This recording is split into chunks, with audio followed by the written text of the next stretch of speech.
Alright, let's continue our pixel art tutorial here. And what I'm going to do, this video is kind of just to accompany the PDF and show you some lessons learned and some little tricks of the trade here of what I do. So one of the first ones is I'm going to go to the window menu, then over to view. Don't go to window, just go to view. Actually, you have to go to window first, so no, you don't. You really want to go to the window menu, go to arrange, and choose new window for pixel art copy. That creates a duplicate window here. And I'll zoom that into 100. Okay, and then I'm just going to tuck it off down here. And then this one, let's go ahead and zoom in on a specific area over in this left corner. And watch the reason why I did this. Let's create a new layer, and I'm going to scribble. Okay, see what happens? This is my zoomed in view, so now I can see the details, but over here I get to see what's going on. I get to see what it looks like at 100%, which is how everybody else is going to see it. But here I get to see the details. So right now I'm at 800 by 600. If you have a larger monitor, which I really hope you do, you'll be able to get this window aside from this one, and it'll really make it a lot easier to work with this pixel art.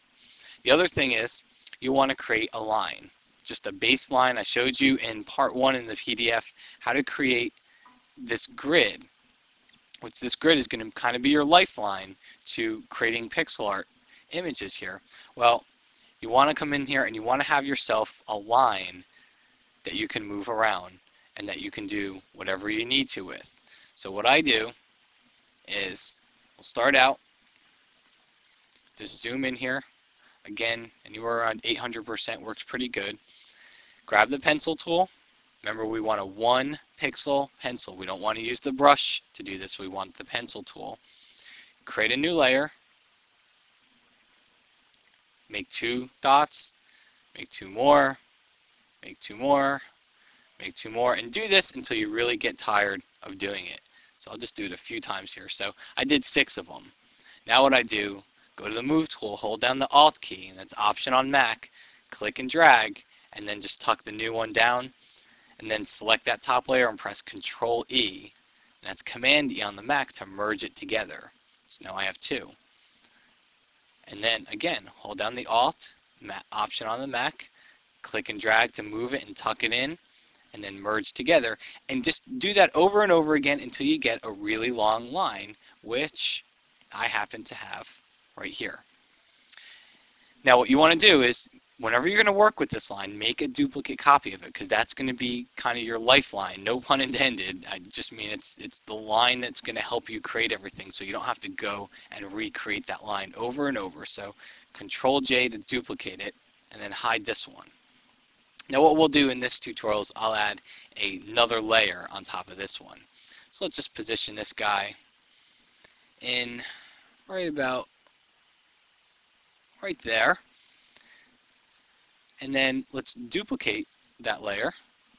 Use the Move tool, hold the Shift key down, and let's add another one, and let's make sure we're always lined up. We always want to line our stepping up. See how that was giving me 3 across there? Remember how we always want 2 by 2. So make sure you line that stair stepping technique. Make sure you always have those lined up.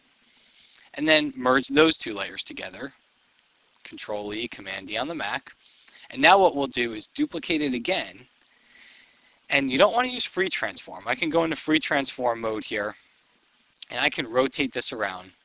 But as precise as you think you're getting the angle, okay, when I hit enter and I zoom in, look how blurry it is. Okay, so you don't want to use that technique here. What you do want to do is go up to the edit menu, go down to transform, and just choose flip horizontal. Okay, and then just position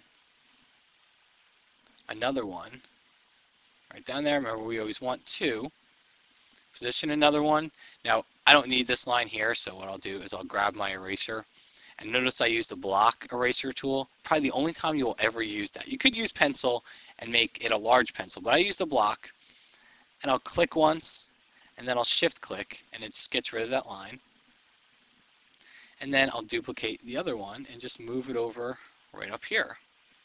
And again, let's zoom in, make sure that we have our little 2 by 2 step going on. And then merge that down and merge it down again.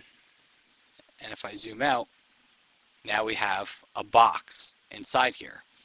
Now go grab your eraser again, and just what you want to do, just come in here and just erase away the edges.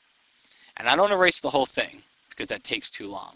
What I do is I just get the parts that very, very close, okay? Get the parts that are very, very close to where I want to erase, and then we let the selection tools do the work for us in just a minute here. There we go. And now I use my rectangular marquee selections, delete, delete, let's make it bigger, and delete, and then one more time at the bottom here, and then we delete all those areas away. So now we've got the base. Now it gets really easy. All we do is just duplicate, drag upward, grab your pencil tool, and then just fill in the lines down. Hold down your shift key. That makes it a lot easier. Just fill in those lines right down there and right over here. We don't really need one in the back at this point. And now merge that layer together. So you see what we've got here? So we've got a box.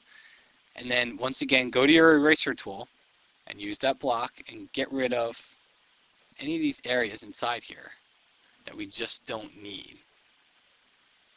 And that's why this block comes in really handy. Just get rid of those areas that you don't need. I'm not going to see this one in back here. The other trick here is too, open up your navigator so you can see a larger view up there as well. So all I'm doing here is just getting rid of the areas inside of this box because I just don't need them, and you're going to see why it makes it so much easier in just a second. Now, so we've got our box, we've got the second layer pretty much built on our pixel art illustration here.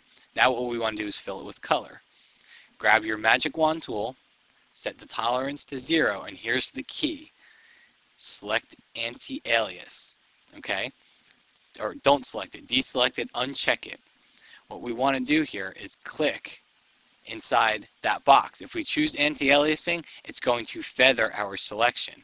Right now it didn't, so it just clicked inside. If I zoom in, see, none of that black line is selected, but everything in it is. And then just sample whatever color you want, fill, click right inside here, sample your color, fill, sample that color, and finally click up here in the roof and fill, and now we have an entirely new layer right on top of our existing one. Okay, a couple other tricks of the trade here. Let's say you want to create another layer, and mind you, we haven't done the details that we did over here yet. I always do that last. Let's say we want to create one more layer that's smaller than this one on top. Well, I can duplicate it, and I can move it up here and use my move tool, just position it in place. Now unfortunately we can't free transform, because remember what happened when we free transformed? We get the fuzzies, so you can't free transform. So what you can do is come inside to your image. Remember that line that we created? Take that line, I'm going to zoom out for a second here. Take that line, duplicate it, hide that original, and let's flip this one. We'll bring it up on top here. Let's flip it and let's move it over here.